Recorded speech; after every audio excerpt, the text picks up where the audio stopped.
All right, ladies and gentlemen, welcome back to the channel. Happy Thanksgiving to everybody watching this video. The Green Bay Packers are now 9-3. Thanksgiving night, 30-17 victory. Honestly, don't even let that final score fool you because the Green Bay Packers dominated every single element of tonight's football game.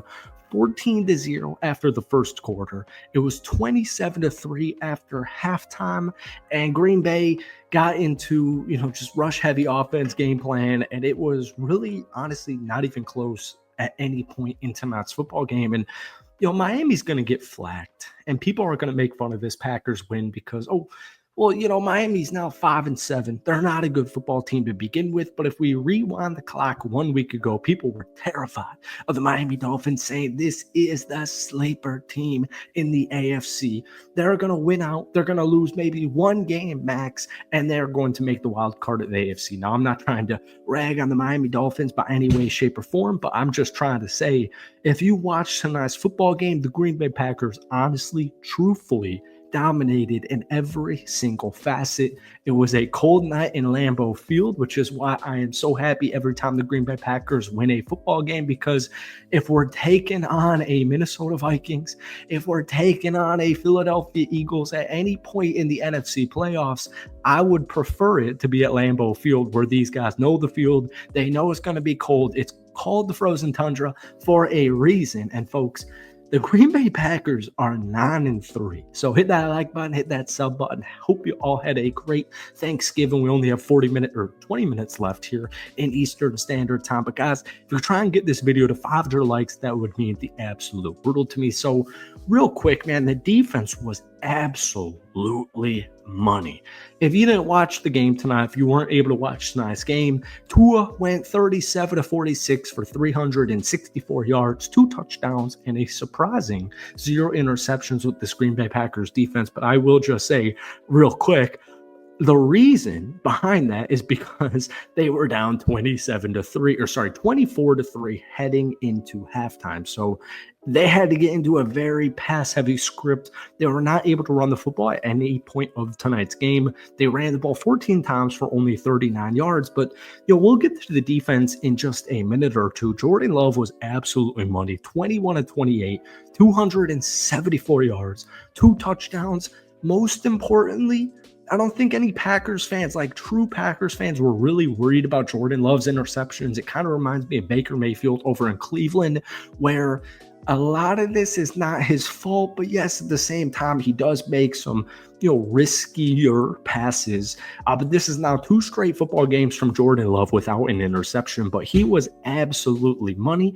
And it was important because technically, the Green Bay Packers ran the ball 25 times for 114 yards and a touchdown from Josh Jacobs, averaging 4.6 yards per carry. But pretty much, Josh Jacobs, for example, ran the ball 19 times for 43 yards, averaging 2.3 yards per carry. So Jordan Love moving the ball downfield, helping put points onto the board. He was absolutely critical. He made some really nice passes, specifically to Mr. Christian Watson, who had a beautiful connection with Jordan on a 46-yard deep route towards the middle third quarter of that football game. And then there was also another pass to Christian Watson with like 3 or 4 minutes with the Packers up 30-17. It was like 3rd and 11.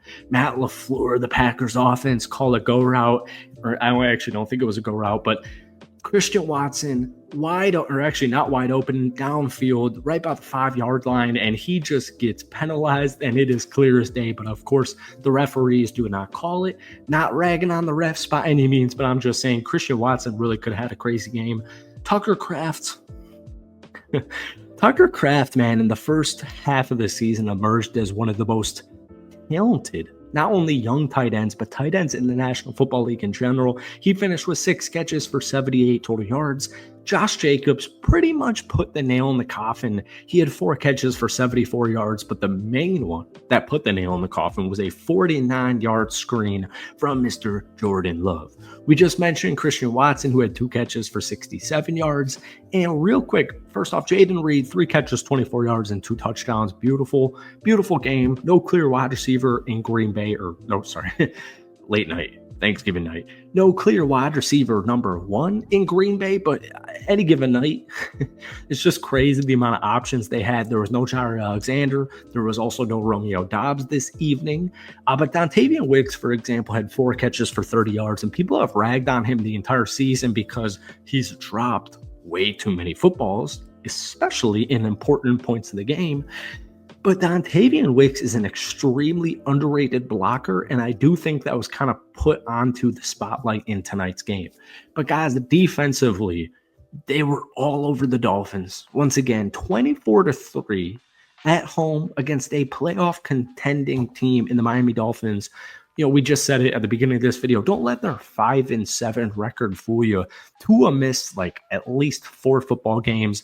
They were running it with a couple of backups. It was an absolute nightmare. Tua comes back. They win a couple of games. We're thinking, or the NFL media world's thinking, this is a team to watch out for in the second half in the AFC to come back and make the wild card playoffs and maybe make some noise because they are extremely fast.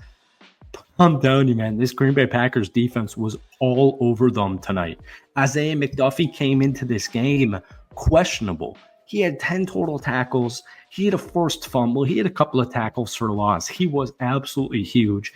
And just to continue with the linebacker hype, Quay Walker this evening, 10 total tackles and a huge sack in the fourth quarter to pretty much defensively seal the game. I say that because I know I've already said that, but pretty much Miami was at like their 2-yard line, 3-yard line, 4-yard line, or something like that. It was 4th and goal. Quay Walker comes in with a beautiful sack. Quay Walker, and I tweeted about him last week. If you guys want to follow my Twitter, links in the description, but probably not with your time. Quay Walker, I will never give up on. I will never give up on Quay Walker. And his last 2 football games have been absolute dimes. They have been A+ infinity. That sentence doesn't make too much sense. Once again, it's a little bit late here, but the point is Quay Walker in the last 2 weeks has been balling out of his freaking mind. Xavier McKinney had a great game, 9 total tackles. Kingsley Enagbare in the Preston Smith trade, Packers got younger. I don't think any Packers fans were worried that Preston Smith got traded, but the point is Kingsley Enagbare had a phenomenal game. We'll wait to see the quarterback hits and the pressure rate and all that fun stuff, but he had a sack. Lucas Van Ness had a sack. Kenny Clark had a sack. This defense was literally A+ this evening against a really good, talented Miami Dolphins offense. So, folks, our Green Bay Packers are 9-3. I will take that. I believe we have the Detroit Lions 1 week from the time of this recording. But thank you for watching. Hit that like button. Hit that sub button for daily, happy Thanksgiving NFL content. Let me know your thoughts. Hit that like button as always. But let me know your thoughts. Give me a team grade and a player of the game for the Green Bay Packers down below. Peace.